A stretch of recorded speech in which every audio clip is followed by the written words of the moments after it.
Welcome back to Southern Character, where we share true life stories of grit and grace from authentic Southerners who follow their compass.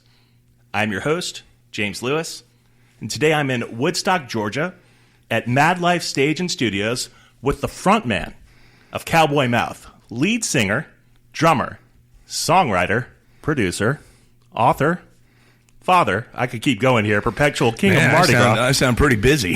God only knows what else. None other than Mr. Fred LeBlanc. Fred, welcome back to the Peach State, man. Yeah, thanks, James. I love it here. Do you come here a lot? I actually lived here for a little while. Really? In between Dash Rip Rock, my first band that did anything on a national level, and Cowboy Mouth, I lived in Norcross for about 6 to 8 months. I had a solo record deal from EMI, which was a big label. It was like an offshoot of Capitol. Okay. And it's all owned by UMG now. But I had a development deal, and it gave me a little money, and I needed to step away from the Dash Rip Rock thing because that was just 5 years of just craziness. Yeah. It's a great band. I loved it, but it was nuts. It was nuts. I mean, literally, it got to the point where like every week I would say at some point, you know, we could die. We could die. You know, it was definitely my growing up years. Yeah. You know, so. Bill Davis. Bill Davis. The master of the Telecaster. You know, he's something else. He's and something hokey. else. Yeah. Ned Rathbone Hickle Jr. Yeah, no, that was the first time I ever saw you play. Yeah. I was at a Dash concert. Where probably Jimmy's or something like that. Yeah, it was probably Jimmy's. I probably had a fake ID. I probably shouldn't have been there. But I was there. God, but that was fun, wasn't it? Such is the way of life in New Orleans. Oh, but you know what? That was like it was back then. You know, don't know what it is now. Obviously, I'm not young anymore. But right. You know, back then, you know, all the kids had fake IDs, and a lot of people don't realize this, and it's crazy to even think about. But when we were growing up, the drinking age in New Orleans was 18, or 18, Louisiana. Yeah. It was drinking age was all over the South.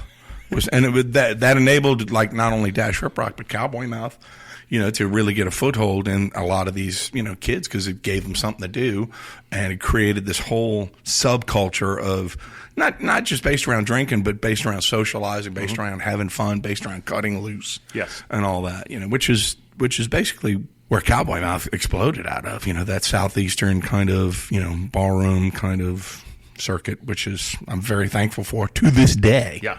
I want to go back. I had no idea that when you were born you couldn't hear. Yeah, I was born deaf. Okay. I'd had blockage in my ears through my tonsils and adenoids were overgrown. You know, it was one of those weird things where, you know, the drugs they were feeding, you know, moms turn out, you know, 80 years later to give you, you know, 5 arms and 2 heads, you know, surprise. We didn't know that. You know, it's like, okay, geniuses. But my tonsils and adenoids were overgrown, so I couldn't hear for the first 3 years of my life. That's because crazy. They couldn't operate to fix it because my lungs were underdeveloped. Right. Ha, ha, ha, you know. But, I mean, you know, considering what I do now. They're certainly developed now. They're very developed now. And so I just sat around kind of like a lump for like the first, you know, 6 months, 8 months, year of my life until my parents had the idea to just lay my head on speakers, you know, back those giant speakers they had back then. And all of a sudden I could actually sing, you know, like Italian opera and show tunes and stuff before I could even talk. And apparently my sister still tells the story, my oldest sister still tells the story about, you know, going to church and everybody's singing hymns and I'm just blasting out tunes from, you know, The Sound of Music or, you know, whoever, you know. So what was it like growing up in a LeBlanc household? Was it a little crazy or was it? It was chaotic. Okay. It was chaotic. It was, if we're going to get real here. Yeah. My parents obviously were very fond of each other and they had 3 kids, bam, bam, bam in a row. Okay. But my dad was in the military. And so he would basically come home, you know, they'd get together, a new kid, and then he'd bail. But, I mean, you know, he was a great guy, you know, and, you know, it was just the way it was back then. And that left a lot on my mom's shoulders, and it was a lot for her to deal with, and she wasn't able to handle it as well as, you know, you would hope she would. And then so I was about 5 years after my brother closest to me. It was bam, bam, bam, and then about 5 years, and then me. And the way I was told about it was my mom had a couple of wines at a Thanksgiving dinner one year and just announced that if it hadn't been for my dad and her having too much to drink at my uncle's wedding, I wouldn't be here. And my poor dad, was, he was a very genteel guy, very gentle, very quiet, but he was one of those guys that could say the one word that would just make everybody fall out laughing, But he was a really religious guy. He studied to be a Catholic priest. And the only reason he got out of it was because he liked the way my mom looked in a tight dress. And so when my mom announced that, my poor dad just went beet red, put his head down. And I'm like, well, Dad, is that true? He's like, please keep eating, son. Thank you. So are you the youngest of the three? I'm the youngest of four. Youngest of four? I'm the youngest of four. Gotcha. And, they weren't really ready for me. So do you have just like an early favorite childhood memory? I got some. Yeah, it's. Let's see. I guess the big one for me would be when I was about 5, and I've said this. This story's pretty ubiquitous. Okay.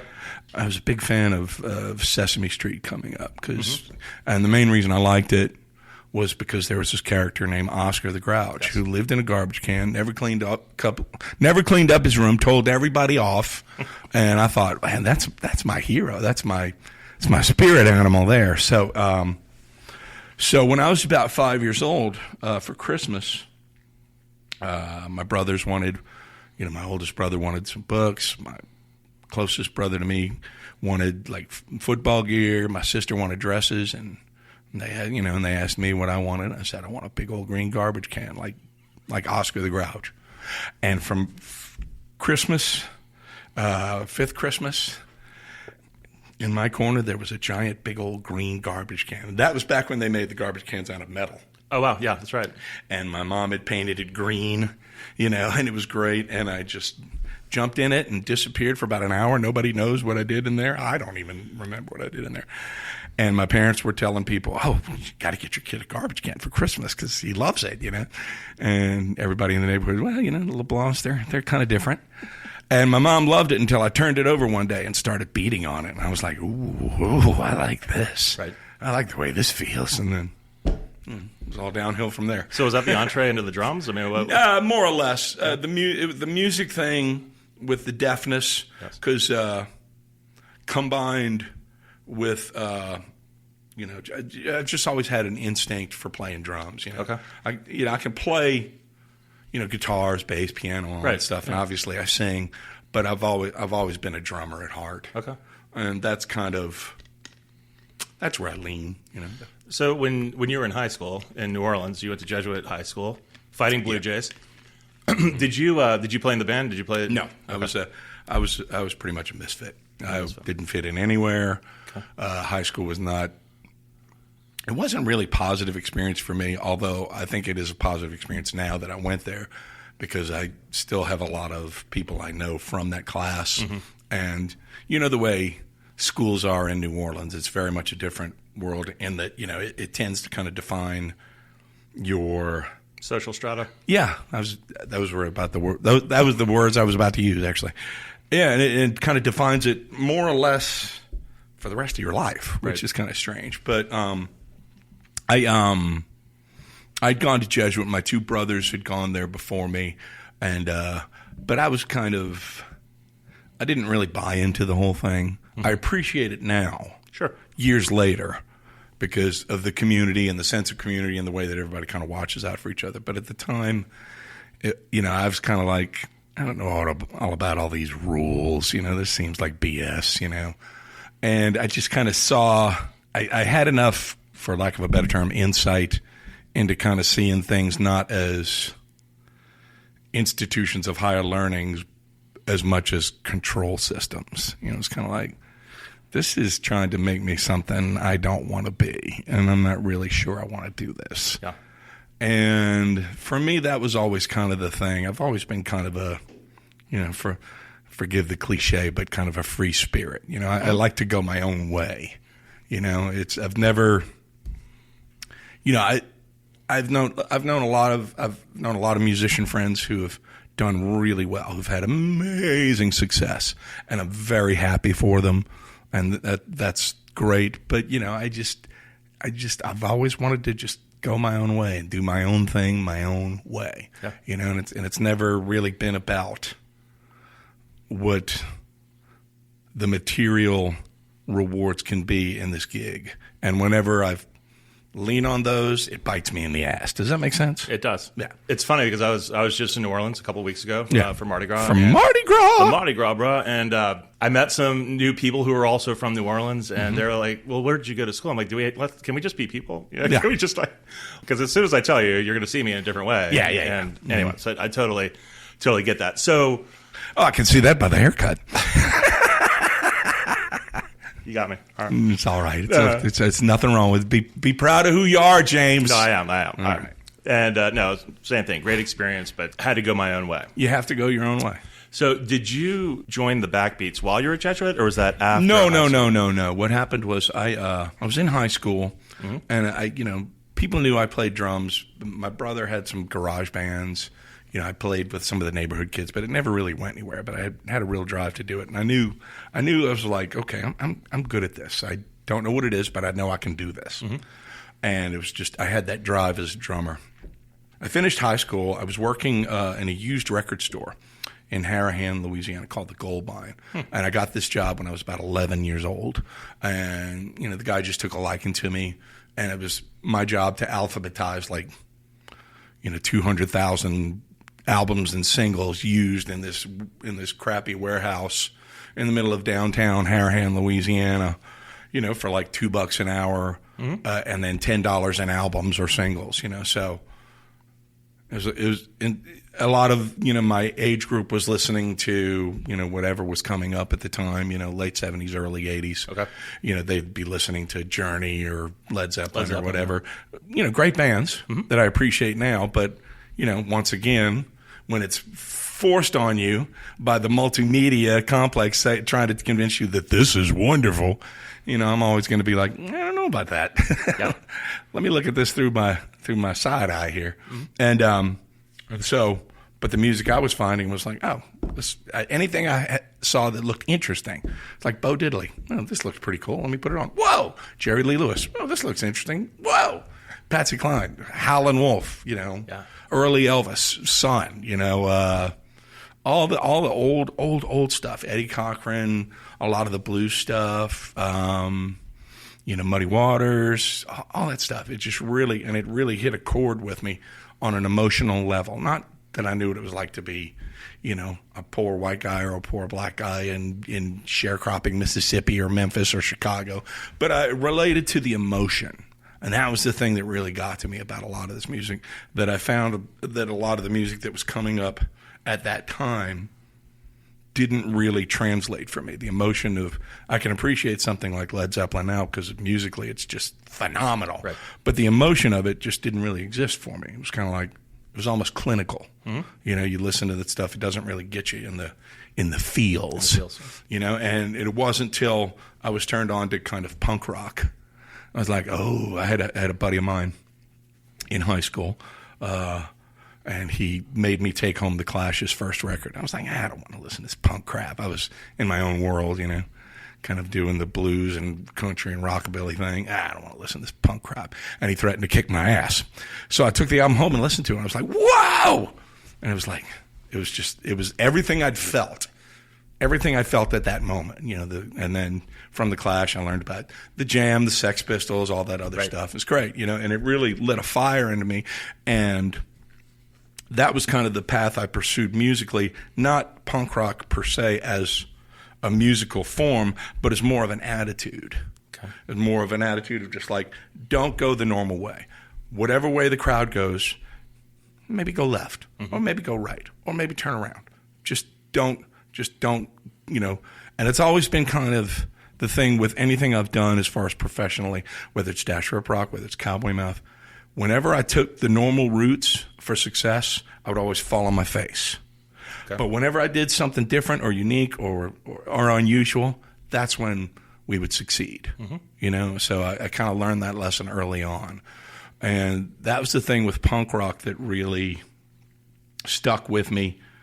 Just a way to forge your own path. And that was kind of it. Not necessarily the economics or the political bent or anything like that. Just the idea of being individual. And I like that. You know. So were any of the founding members in Cowboy Mouth and the Backbeats? Or yeah, what happened was here's the story. Okay. I don't really talk about this a lot. Okay. I'd gotten out of high school and I didn't really know what to do. So I was just going to continue working at this job and see where it led.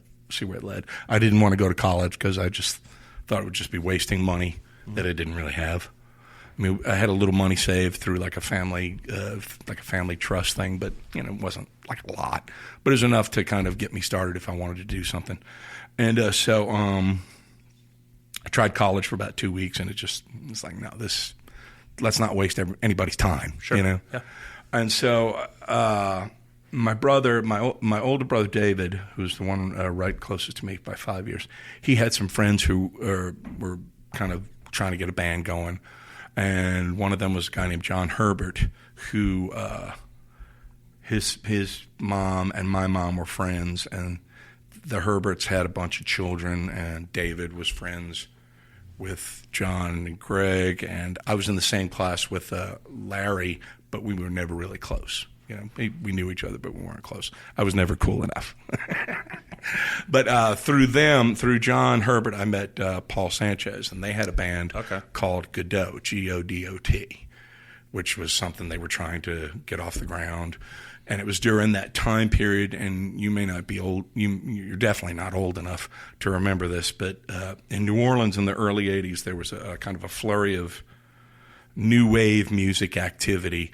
There was every major city in the United States had their big new wave band that was going to make it. Okay. Like Atlanta had a band called the Swimming Pool Cues, and New York had Blondie. Yeah. I forget who Los Angeles had. You know, every major city had these people. In New Orleans, we had a band called The Cold. Okay. And they had a bass player named Vance Generous. Yes. Who played with Cowboy Mouth for a while. Right. And his sister was Ellen. Okay. And but that was his band, and they were like the big deal in New Orleans that was going to make it. And they were really good. Okay. They had forged out of another band called The Normals, who I was a really big fan of, but I'd never seen them because they'd broken up. So I just found these bootleg tapes, and I loved them. Their drummer, the drummer for The Normals, became the drummer for The Cold, became the drummer for Dash Rip Rock. Okay. Because what happened was when I quit Dash Rip Rock, because I'd gotten this opportunity with EMI, I told Bill and Ned, I said, look, this is the only guy in this town that can handle what I do.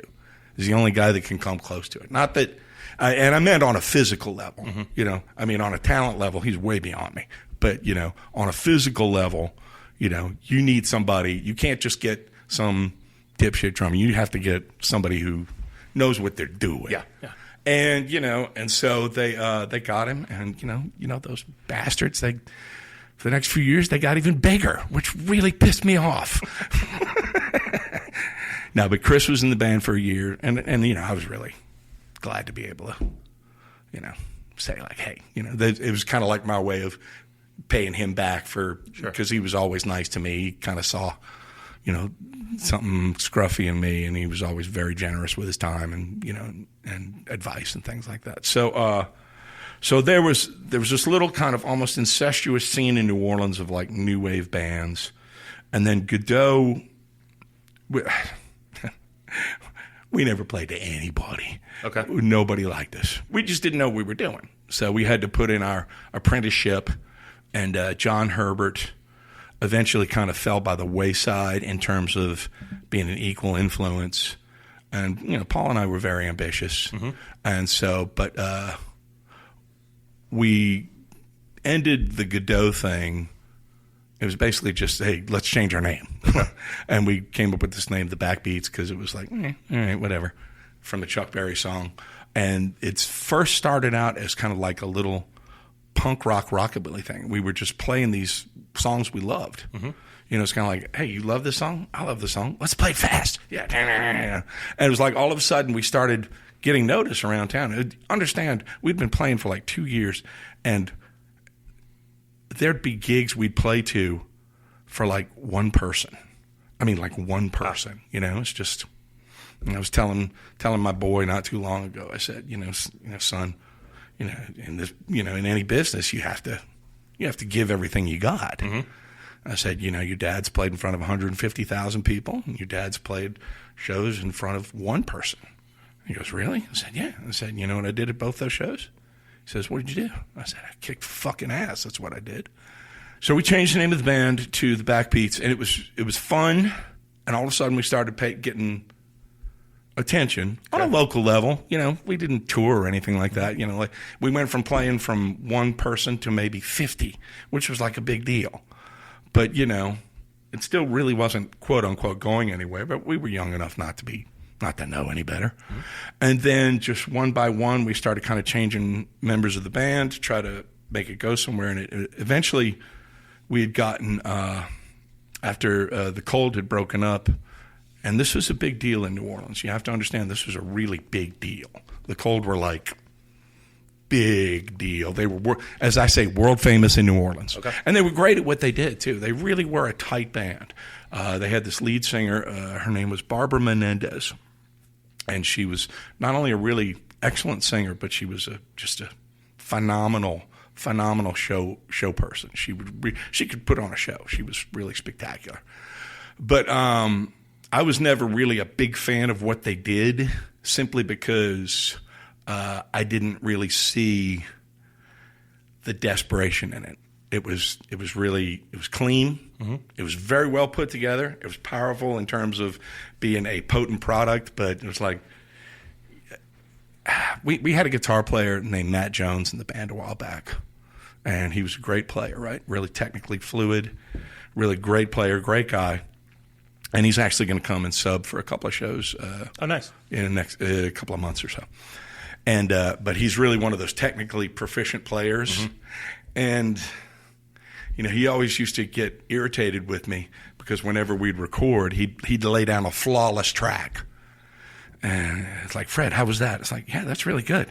Now go back, fuck it up a bit, mess it up. Don't make it so good. A little sloppy. Give me a little sloppy. You want that human element, yeah, sure. And it not consciously. It's just, I learned a long time ago in terms of doing what Cowboy Mouth does and what we've been able to do over the years and keep the fan base going and all that stuff, is that I had to make it about the audience, There's, that guy who played Kramer in Seinfeld. Mm-hmm. You remember that meltdown he had? There was a big to-do about like 15 years ago. Mm-hmm. He had a meltdown. Yes. He was doing trying to do comedy on stage, and somebody recorded it. And he melted down on stage, and he started saying a bunch of racial bullshit because he was just not in his element, and he melted down. Mm-hmm. It was bad. Yeah, no, and it destroyed his life. Yeah. Destroyed his performing life too. And, I saw an interview with him later on Seinfeld's car series, whatever that is. And he said, for years, I didn't realize I'd been pursuing this thing, and I'd made it all about me. And if you look at those old episodes of Seinfeld and the bloopers, he's like focused trying to get his thing through, and he's like, come on. He's like, he's not really enjoying the process. Mm-hmm. And the thing about it was, it's like, in that interview, he said, it took me so long to realize this, and I think I learned this too late, but it's not about me. It's about them. It's always about them. Mm-hmm. It's never about you. It's always about them. And until you realize that, you're just, you're pissing in the wind. And, or I'm paraphrasing, but, I'd had kind of an intuitive understanding about that for a while, especially with relation to Cowboy Mouth, because I kind of understood that we weren't going to get necessarily the breaks that everybody else around us were getting because we were very different, because we had more than one singer, because the drummer was the front man, because, one of the things I learned with Dash Rip Rock was the curse of the powerful live band. When you have a band that can really perform in a setting to where they don't need any help from this element like radio or record companies or any of that stuff, they're just going to throw you on the road. Go on the road. You're a great live band. Go on the road. Okay. And so that means that you might not get the help that the other bands get, So I learned to try to make my own way simply because in forging my kind of own path, I had nobody to blame but myself if it didn't work. Mm-hmm. So it wasn't a matter of just like, I'm so special. It was more a matter of just like, I'm following my own way. I'm going to see where it goes. Yeah. So after the Backbeats had turned in, we had gotten Vance in the band because the Cold had split. We had gotten Vance in the band, and it kind of turned into this thing, like a synth pop kind of early 80s thing that I really didn't like it. It was the music was good, the songs were good, but it was rare. All of a sudden, it went from being an emotional expression to a piece of product that was designed to fill a purpose to get a record deal so we could become this. I was like, no, this is not why I'm here. Mm-hmm. You know, it was good for what it was. And I learned a lot, believe me. I learned a lot about what I wanted to do, and I learned a lot what I didn't want to do. But it was like I was trying to find my path. And I remember there was this bar in the neighborhood I was living at the time called Tupelo's Tavern. And it always had these wild bands, and there was this weird little band that played there that I'd heard a bootleg of that I really liked. This weird little band from Georgia. And they didn't have synthesizers. They didn't wear makeup or, they weren't, it was just this weird little band. And the guitar player played a guitar through a guitar amp. The bass player played a bass through a bass amp. The singer sang and the drummer played drums. And yet they managed to make a really unique sound. And I thought, man, if these guys can do something, I can do something. That band was REM. Yeah. So, and they used to just travel around in this van. And I remember thinking, okay, this is different. And it's not like they were stellar musicians or anything, but you could tell they were forging their own path, whatever that was. Mm-hmm. And I kind of wanted to do the same thing. And so when the Backbeats fell apart, Paul and I tried to give it a go for a while, and it just didn't work out. And then I kind of fell in with this rockabilly band of Tulane kids called the Mistreaters. And it was great because we played frat parties, and I made good money. And I was 18 years old. I'm making decent money playing, for these frat parties with these kids from D.C. whose parents had a lot of money and they could afford the nicest cars and they had the haircuts and everything like that. And here I was, this grubby long hair who was only in it because I could play a shuffle, So, but I had met the Dash guys. Okay. And so I met the Dash guys because we played a couple of nights. They opened for us one night and we opened for them one night. And I remember looking at the Dash guys and going, man, these guys are pretty terrible. God. But that guitar player is really good. That bass player is really good. Mm-hmm. I could do something with this. But, I was thinking like that. I never thought anything would happen. And then, like, Bill and I had connected, and he asked me to help him with some songs, make some demos. Mm-hmm. And we really clicked in a studio environment. Okay. It wasn't just a matter of I'm going to sit here and play drums. It was like he had these songs, and some of them were finished and some of them weren't. I said, well, wait a sec. Take like one of the songs. I remember this plain as day. A song called Endeavor. He had this song, wonderful song. It had this extra bridge part that was thoroughly unnecessary. I said, take that out. No, it was a good part. It just didn't fit in the song. It's like, take this out, put it over here. Gotcha. You just don't need this. This is strong enough on its own. And then I kind of came up with a bass line for it, like that created a hook, and we worked really well. It was like, we're working really well together. And take this, and this old bridge in the song became the song called The Old Bridge. So it was, we worked really well together. And this is a funny story. So what happened with Dash is they had no real serious ambitions, as a band. Okay. They had made a 45, you remember 45s? Mm-hmm. They had made an independent 45 that came out a lot better than they expected it to. And it started getting real attention. And Bill is a very ambitious guy, He's a very talented, very ambitious guy. And I recognized that in him. I was like, this guy, he wants to go somewhere. Mm-hmm. And so do I. And he's one of those wants to forge his own path kind of guys.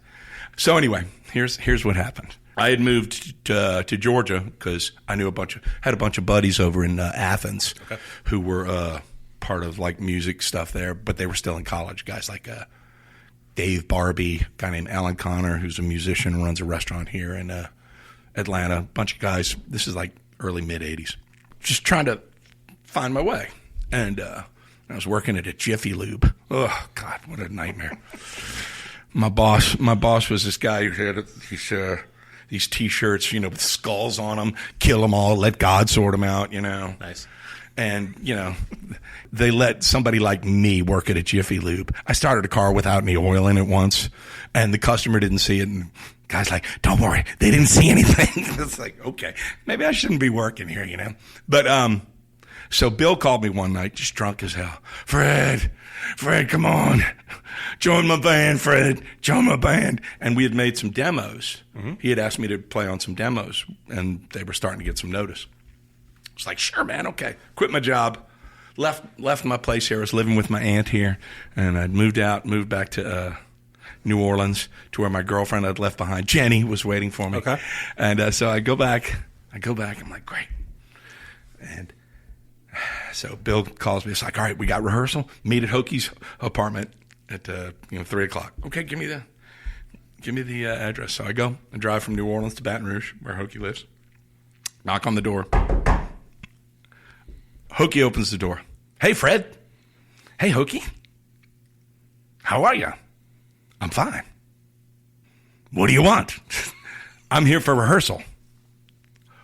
What the hell are you talking about? I was like, oh, God. Oh, God. No. I quit my job. I left everything. Turned out that Bill hadn't gotten around to informing the other guys. And not only informing them, but letting the original drummer know that his services were not going to be required. Solid. Oh, that was a bad day. That was a bad day. And so I just kept thinking to myself, just let me play one song. Just got to play one song. Just thinking to myself, one song. And I sat through, because, it was before cell phones, so nobody knew where Bill was. And I barely knew this guy, Hokey. All of a sudden, I'm sitting in his apartment with all of my drums in my car downstairs, and he's raging, son of a... And his girlfriend's raging, and I'm sitting there, just let me play one song, let me play one song, let me play one song. So finally, all this drama goes down. They let the poor first drummer go. And it's like, so we get to the rehearsal space. And it's like, all right, well, what do you want to play? I said, well, I know the single. Let's play it. Play one song. Hokey looks at me as soon as the song's over, breaks into a big old smile. Welcome to the band. I was like, whew. Man. Yeah. And then we just started touring. Bill's really ambitious. He had some connections because of the 45. And then we just started, we put in we pounded the pavement. We did the work, and this is, once again, before the internet, before cell phones and everything like that. You really had to push and push and push. Mm-hmm. But we managed to really create something really unique. I don't think I appreciated it as much as you do anything in life, I was young. Bill and I were both very ambitious, but at the same time, we butted heads a lot. Yeah.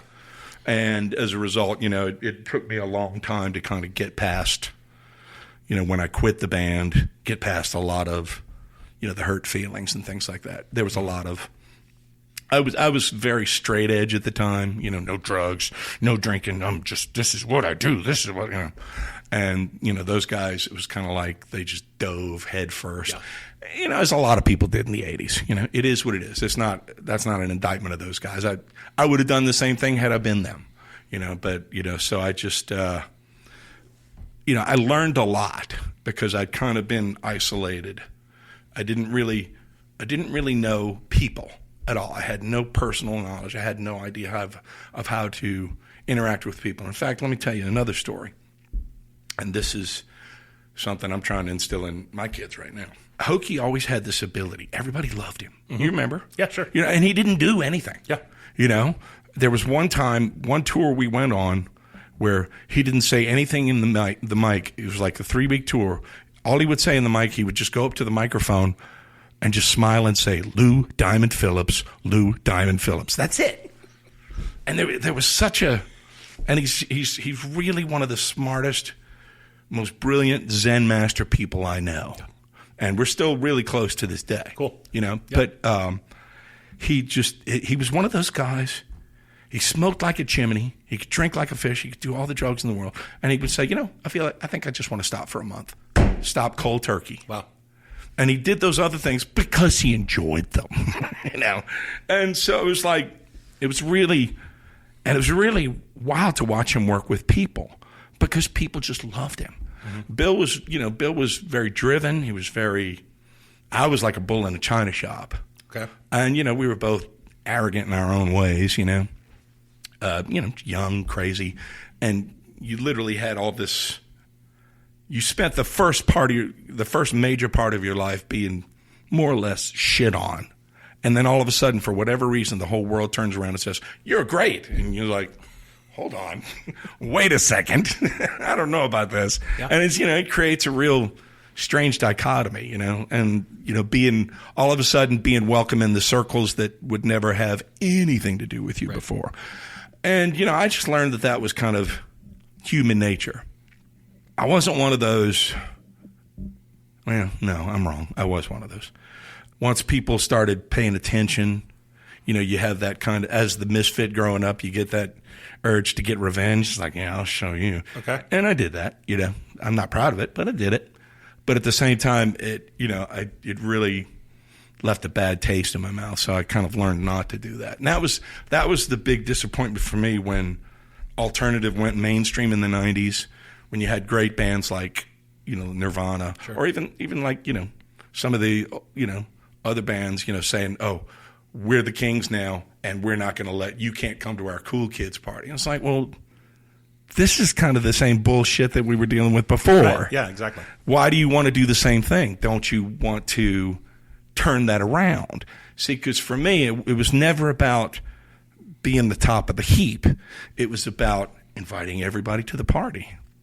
It took me a while to understand that the goal wasn't to get invited to somebody else's party. The goal was to get everybody to want to come to your party. Right. And so, it's like the party starts here and ends down there, But I mean, ultimately, that's what happened. Yeah. Everybody started coming to your party. Yeah, but I mean, because you throw a goddamn good party, Fred. Well, it was, but I had to learn how people worked. Mm-hmm. And I'll tell you, this is the story I want to tell you. And after this, let's focus more on Cowboy Mouth because I feel like I'm talking about Fred a lot. And I don't really find Fred that interesting. A lot of people do, but okay. Okay. So I'll never forget one night. This is Dash Rip Rock. It was about 87, 88. We were playing this frat party. And it was afterwards, and it was just, a giant crazy melee of kids just, drunk. And we're playing, just this hellacious rock and roll and yada, yada, yada. It's great. It's sweaty. It's smelly. It's raucous. Everybody's on edge. It's great. You remember those? Yes, of course. And I remember after the show, I'm just like, getting ready to leave, and I see some frat kid just talking to Ned like Ned's his best friend in the entire world, and Ned's just sitting there smiling, and the kid's just going, "Man, I just love you. I love you, Hokey. I just love you." It's like, well, that's all right, man, but I just love you. And I had no idea because I was, I knew how to perform, mm-hmm, and it was very intuitive. It's very instinctive. It still is. I'm not up there thinking, okay, let me do this crazy thing and it will get this response so people will react this way. No, it's still, I'm still in touch with that 5-year-old kid in the garbage can. Okay. Every night. That's still me, Oscar the Grouch. And so, and I went up to him. I said, Hokey, how do you do it? How do you do it? He said, what do you mean? It's like everybody loves you. I don't get it. And I didn't have that personal connection with people that I'd learned to develop over time, And he said, well, Fred, I'm going to tell you a secret. And if you ever tell anybody this, I'll deny it till my dying day. I said, okay, what is it? He said, I read a book one time. I said, really? And keep in mind, this is like grungy, late 80s punk rock, mm-hmm, right? He said, what's the name of the book? And he said, Dale Carnegie's How to Win Friends and Influence People. And, thinking from a punk rock perspective, you're just like, oh, Jesus, this is bullshit. But then, I read it, and it's the best book I've ever read about people. Ever. Okay. I cannot recommend it enough. Okay. Yeah. I still reread it. In fact, whenever I can, if I'm on a long drive, sometimes I'll dial it up on YouTube and listen because it teaches you how people work. It teaches you little things about human nature that you just don't think about, especially when you're a performer like me, and once again, it becomes all about you, because it's not all about you. Yeah. You know?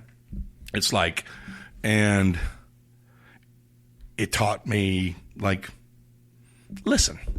Just listen. Listening is the hardest thing in the world to do. Just to sit there, you know, and you're doing it very well, I must say. I learned a long time ago. Well, you know. But I'm really shitty at it. We're all shitty at it. And I really enjoy the version that's written in the old vernacular, you know, from like the 1920s or 30s. You know, you're going to hear the guy talking like this, see, man, you know, in the book. But it really lays out a lot of principles and a lot of the original energy of the intent, which helps get the ideas across. And I find that really interesting. And it's like, it's a phenomenal book about human beings and how they work. And I've had a lot of people that I knew make fun of me for reading it. Oh, look at you. You know, it's like, well, here I am, you know? And so it really taught me a lot about human interaction. Mm-hmm. And I used that to kind of not create a persona, but to understand what people were looking for in terms of creating an emotional connection to a band or a performer or a song or an album or this or that. And, you know, it's all about them. It's all about them. Yeah. Basically what we do, what I do is service industry. You know, even Mick Jagger has to sell beer, mm-hmm. you know, and that's kind of, you know, because I had this drive to do something positive. I didn't want to. That was another of the letdowns with original punk rock. As much as I loved it and the energy, it seemed like a really like a '56 Cadillac in mint condition going 85 miles an hour headed towards a brick wall. You know, it's like, okay, it's thrilling, but how many people have taken this ride before? How many people have done this? You know, I actually wrote a song about it called "Easy." You know that song? I love that song. Yeah. Thank you. I'm pretty proud of that one myself. Really good. Kevin Griffin from Ezra told me once, he said, man, that Easy is a good song. In fact, it's a little too good. I was listening to that on the way over here, actually. Thank you. Screaming at the top of my lungs. Yeah, you know, Brian, our bass player, he loves that song. He's always telling me to put it in the set list, so yeah, play it more. But, and the thing about it is, it's like nowadays, like the politics of cool have become so ingratiated in the culture that, you know, the way I've seen it, the way I saw it back then, you know, anybody can be destructive. Anybody can be self-destructive. Anybody can be negative, you know, and as much as I enjoyed music like Nirvana, Soundgarden, all that type of stuff, I really did enjoy it. Mm-hmm. You know, it's wonderful, wonderful music, well played, but it seemed kind of like, okay, well, you know, Lou Reed did this, you know, a lot, you know, he kind of wrote the book for that years ago. You know, in terms of the attitude, in terms of, you know, okay, you know, nihilism and all that type of stuff. And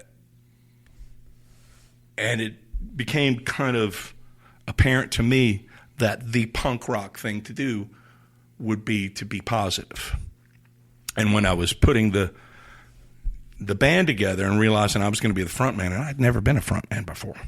You know, I'd just been the crazy drummer. It's like, okay, I got to do this. Okay, what do I do here? Okay, when I talk to an audience, how do I talk to an audience? I have no idea what the hell I'm doing. But I was reading, you know, the Dale Carnegie stuff. I was reading a lot of Norman Vincent Peale, you know, inspirational, you know, kind of Christian-esque literature, you know. And I was like, okay. And I'll never forget, when the band first started, instead of, you know, saying all the things like, you know, like Bill or any other front man would say, we're going to party, everybody get fucked up. You know, my thing would be, thank you, believe in yourself and anything's possible. Woo! You know? And I noticed there was it was immediate. Mm-hmm. Like the response was just like, whoa. It was almost like a whiplash. Mm-hmm. It was like people really took to it. And it was like they'd been waiting to hear something like that. It was like, whoa, okay. it was so obvious to me. It was like, this is the thing to do. This is what people are hungry for. Mm-hmm. This is what people need. And I can use this to create a framework to sustain, I guess, a performing career, and that kind of satisfies my need to put something positive out in the world. Even though, some of my songs are about, breakups and all that type of shit. And, I learned, a long time ago, you get all these artists that come up and say, well, I'm just putting it out there. I'm not really responsible for it. It's like, well, yeah, you are, Okay, not always. There's going to be people out there that think, oh, Jenny says, that obviously means I have to, kill 12 people. It's like, no. You can't control everybody, but you can control the energy and the intent of what you put out there. Right. And, I learned that because it was, when you, with Cowboy Mouth, like it can be pretty heady up there, Sure. But the thing about it is I had to learn, once again, it's not about me. It's not about anybody on the stage. It's the audience bringing what they want to the show and us presenting it to them through basically as conduits. We're this energy conduit. I've always had this, I've always known intuitively how to move large amounts of energy. I don't know what I'm doing. I don't know how I do it, but I know that I do it. And I know I do it when I'm playing music. Don't ask me how. Yeah. But, and that's been the thing that's kind of kept that end of it going.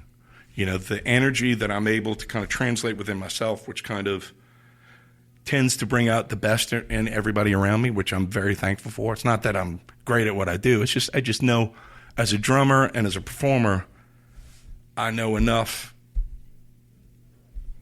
of doing what I do to try to get the best out of everybody else on an intuitive level.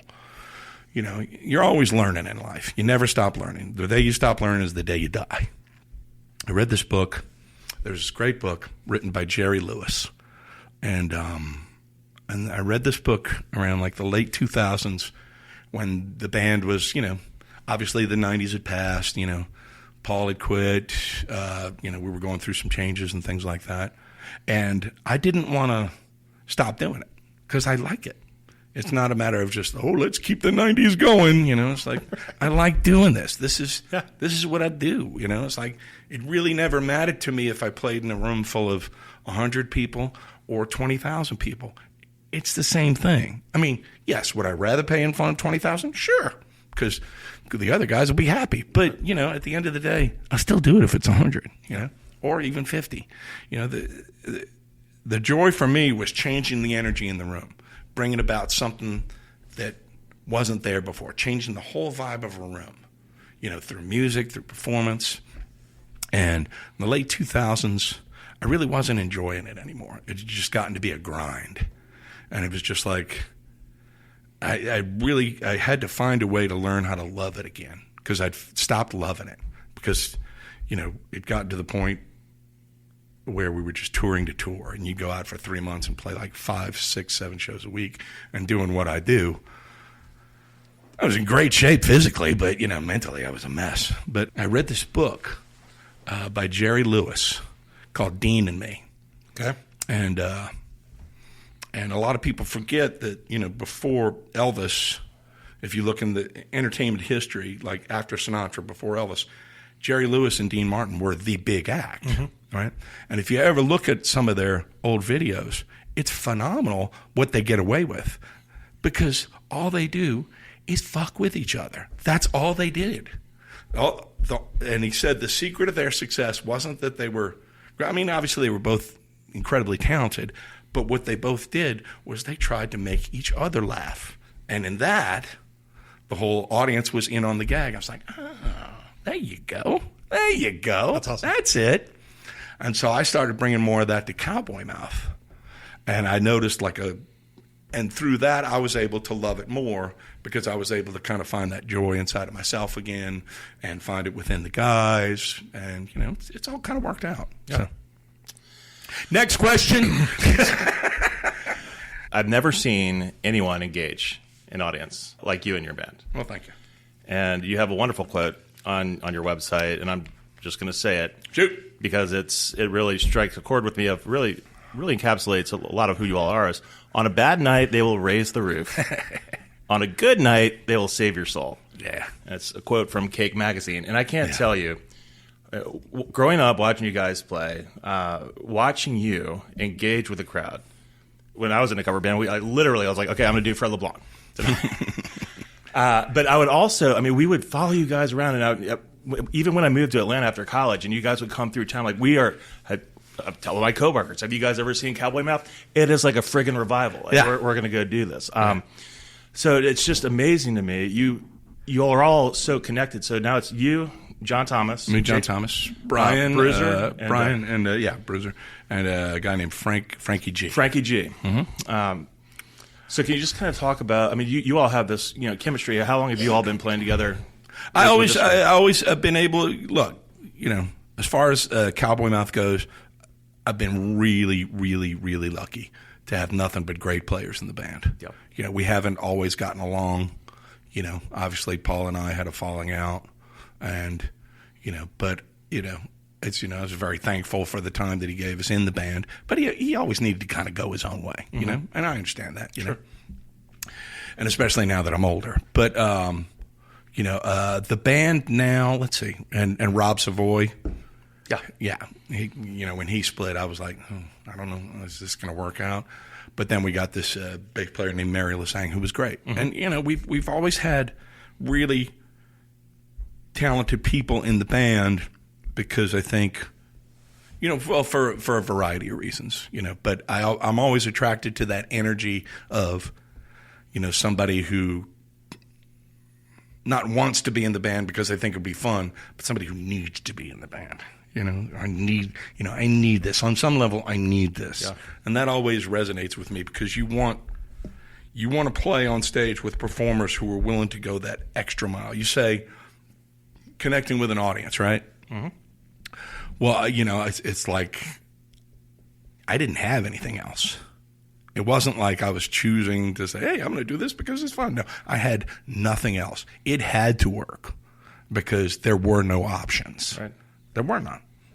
For me, it was just like, this has to work, and that's all there is to it, and you get to that point in life, sometimes where you have to swing for the fences.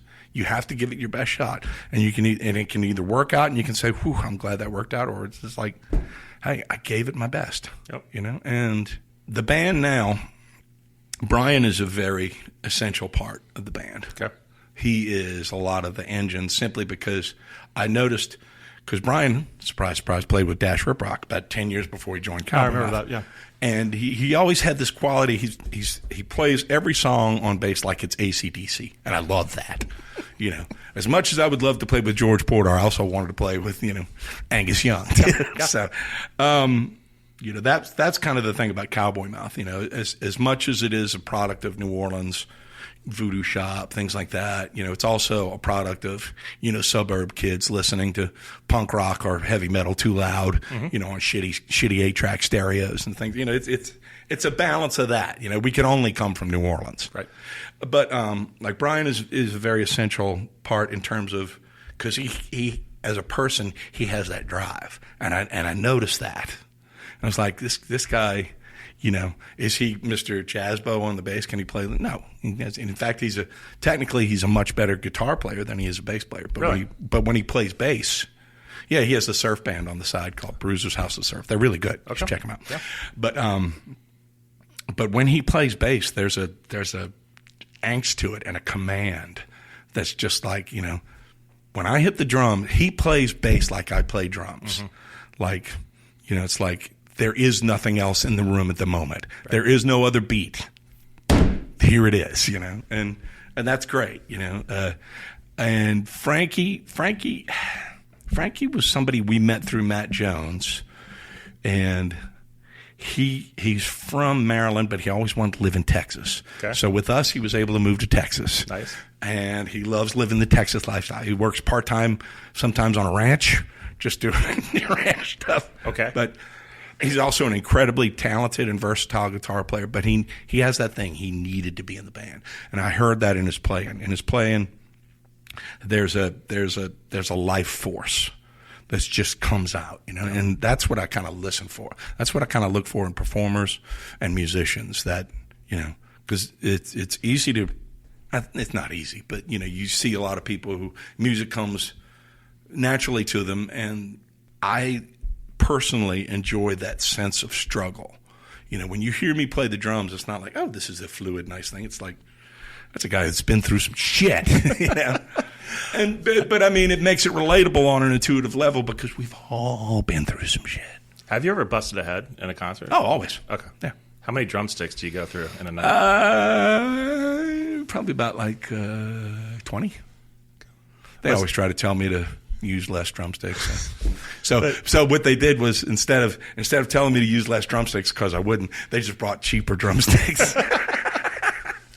But no, so getting back to the band for a second, it's JTG, you guys have been playing together. Is it the entire time, the whole 35 years? The whole 35 years. The whole 35 years. John was the lead singer in a band called Red Rockers. Okay. And they were part of that clique of bands like Dead Kennedys, Black Flag. They were like a slam dance kind of band in the early 80s. Okay. And they actually did the hard work of like touring all around the country constantly. And through, they were excellent band.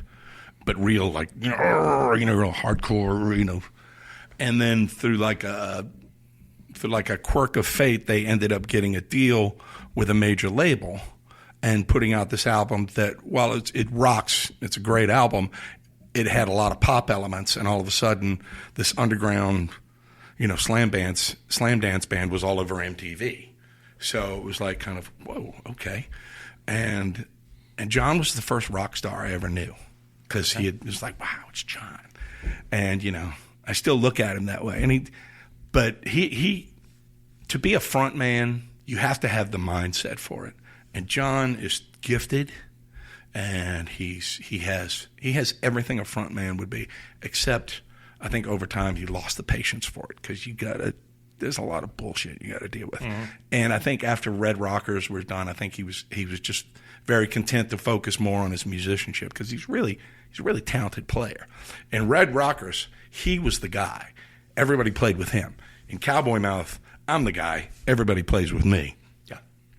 In Red Rockers, everybody played. Every band's like that. Like in the Beatles, everybody played with Paul. Mm-hmm. In REM, everybody played with Mike Mills. And in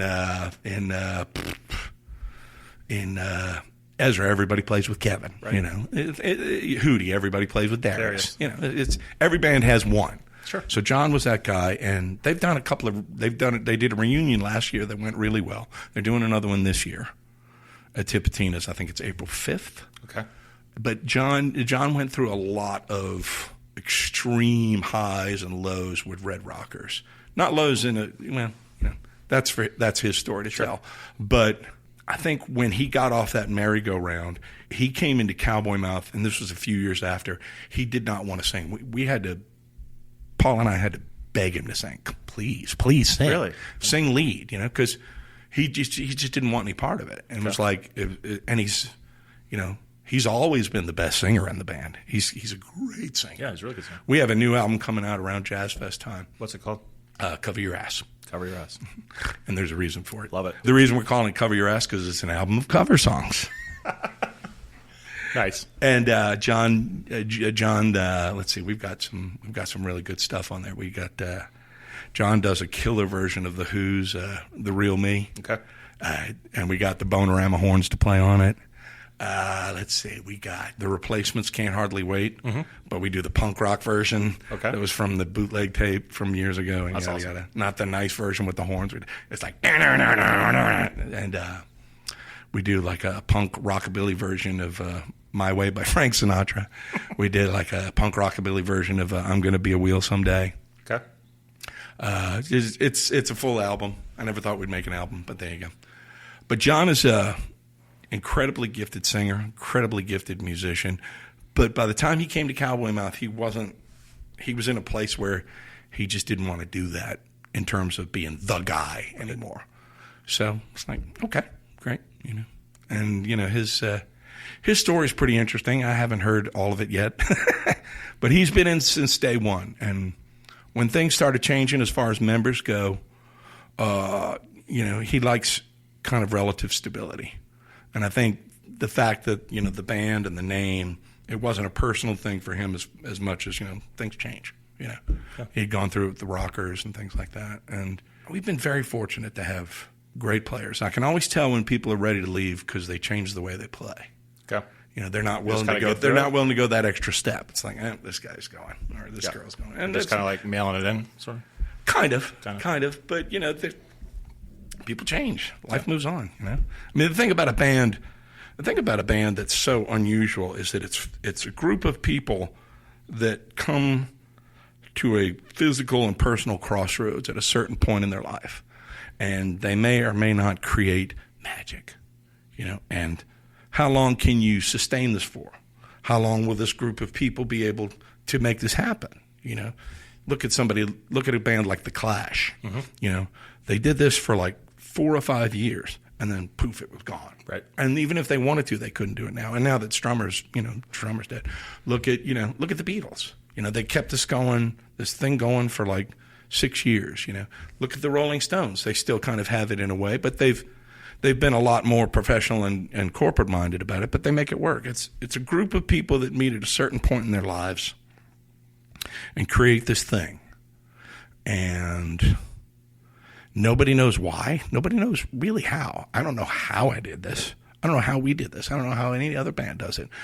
But when you do it and it's there and you see it, and John and I have had this talk many times, when you see it and it's there, you do your best to hang on to it. That's what we do. You guys are still blowing and going. Yep. Cowboymouth.com. I mean, tour. You got a full dance card. You got a Jazz Fest coming up May 4th. Pearl Jam's opening for you, I heard. I'm joking. Man. No, about... I love seeing you guys play Jazz Fest. Yeah, it's fun. We did last year. Who's that band we played before?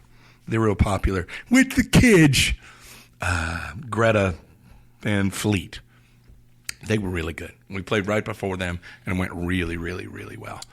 And this year, I think we're playing a couple of bands before Pearl Jam, and then we're doing Rock and Bowl first weekend on the Friday, mm-hmm. and Rock and Bowl Saturday the night we play Jazz Fest. That'll be a fun show. Yeah, they'll both be fun shows. It's great PA, great sight lines.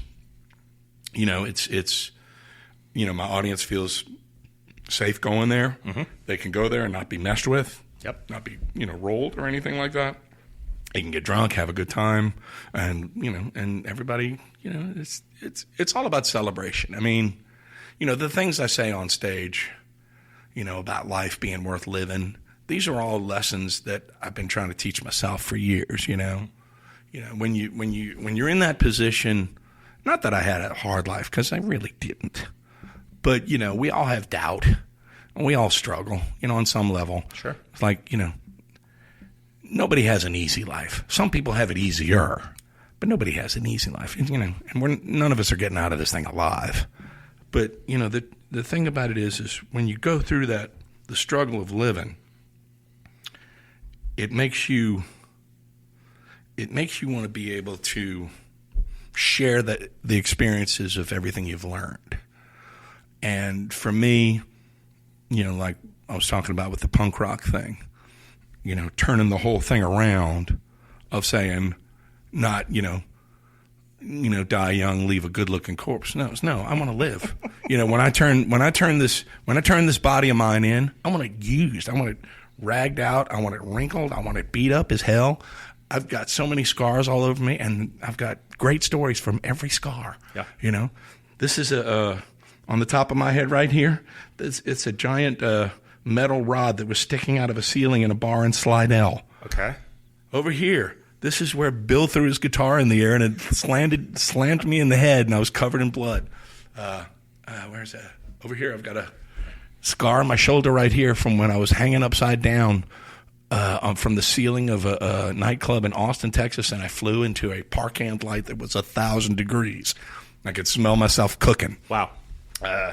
My right ankle, being on the road with Cowboy Mouth and playing football in a gas station parking lot and snapping my ankle and having to cancel the tour. Wow. So, life is to be lived. Mm-hmm. It's to be enjoyed as much as possible. It's not always going to be fun. A lot of times it's going to suck. But, the thing about it is we're here to kind of help each other. We're here to kind of show each other the way, for lack of a better term, Mm-hmm. And not that I'm smart or anything. I'm just making it up as I go along, just like anybody. Everybody's scared. And what's the Ramones line? Everybody's a secret nerd. Everybody's a closet lame. Nobody's more than me. It's just for whatever reason, the good Lord instilled in me, the sense of not being afraid to walk the high wire. Yeah. Because I've fallen many times. I've fallen on my face. Last story. Okay. And then I got to get a move on. So, Dasher Proc story. We're playing in Baton Rouge with some friends of ours, the Georgia Satellites. You remember that? Yes. Okay. Now, this is the first time I'd ever been in a situation where I knew people who were having a hit record, right? So it was a learning experience. It was like, okay, it's like you're dealing with record labels, you're dealing with all this kind of, the energy changes, just in that moment of like, this is happening, something that's happening, It's like, okay. And, they were friends of ours who played some shows together, really nice guys, great band. And this is about 1985, 6, something like that. And the thing about Dash and Cowboy Mouth, both of them, they both took off really quickly. Mm-hmm. It wasn't like both bands struggled, both bands worked hard, but it wasn't like we were around for 5 or 6 years and somebody took notice. Like both bands, it just hockey took off. It was like a rocket ship. Yeah. It still is. So we're playing. We played an opening set for the Georgia Satellites. That song is starting to become a hit. The bar is packed. It's Baton Rouge. I remember it like it's yesterday. Which bar was it in Baton Rouge? The Chimes. The Chimes, yeah. The old Chimes. It's a restaurant now. Yeah. Down in or by the Varsity. Yeah. Right next to the Varsity. And so place is packed, and Satellites are kicking ass, and you can tell there's just a lot of confidence. They have a hit record, and the audience is just buzzing. We've had a great show earlier, and it's great. And so the drummer, Morrow, he's like, hey, man, you want to play a song? I'm like, sure, I'd love to. So I get on this beautiful set of drums, and we play some old Chuck Berry song. I think it was like Let It Rock or something like that. And I'm just playing, and I'm thinking to myself, here's where thinking gets you in trouble, right? I'm thinking to myself, I know what I'll do. I'm going to jump up on the bass drum and dive off and and it's going to be so cool and people are going to think I'm badass, mm-hmm. right? So place is going nuts, place is packed, it's sweaty, it's rocking, we're killing. At the end of the song, I throw the sticks and I jump on the bass drum, right?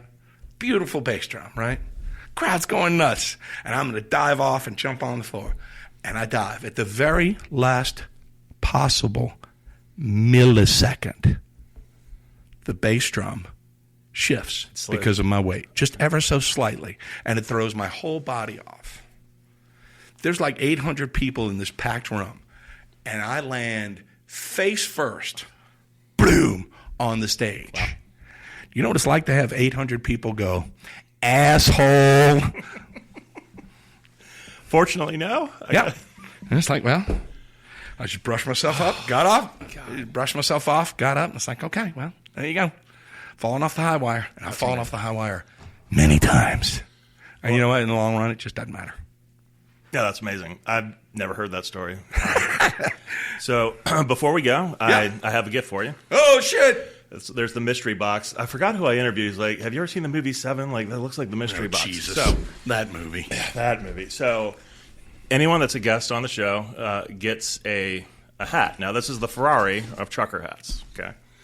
And so on the front of the hat, there's the Retire Southern Woven patch, but on the back, there's Southern character. Nice! Embroidered in. So this is the classic. This is navy and khaki. Okay. You get to pick one. Okay. The coastal, all right, is light blue and white. Okay. Now, these are for sale on retiresouthern.com. I understand. And the campfire is green and black. So a lot of people pick this one, but you choose your character. Do I have to pick one? You can pick two. Okay. You can have all three. I want those two. All right, so you're taking the classic and the campfire. Yep. These are great. Love it. I'm going to wear these tonight. I'll wear at the show. I would love that. Are you coming out tonight? I'm absolutely going to come. Do you think I missed a Cowboy Mouth show? I don't know. Fuck. Thank you for listening to Southern Character. If you enjoyed this episode, please share it and follow us wherever you podcast. You can also check out our website and socials at retiresouthern.com for more great content and merch. If you have any questions or feedback, email me, james@retiresouthern.com. Freddie, I think it's time to get you the ball. This is fun, man. Thank you very much. Let's do it again. Thank you. The world. Sorry, I was just sitting here yapping away. That's okay, man. I was just going to say the world is a much better place with you in it. I don't know about that, but no, you know what? I'm the luckiest man I know, and here I am. I get to still play rock star all these years later, and it took me a while to get past a lot of hard emotions and stuff, but I learned gratitude is a very, very, very powerful emotion, and I recommend it highly. Amen. Let's do this. Thank you. Thanks for the hat.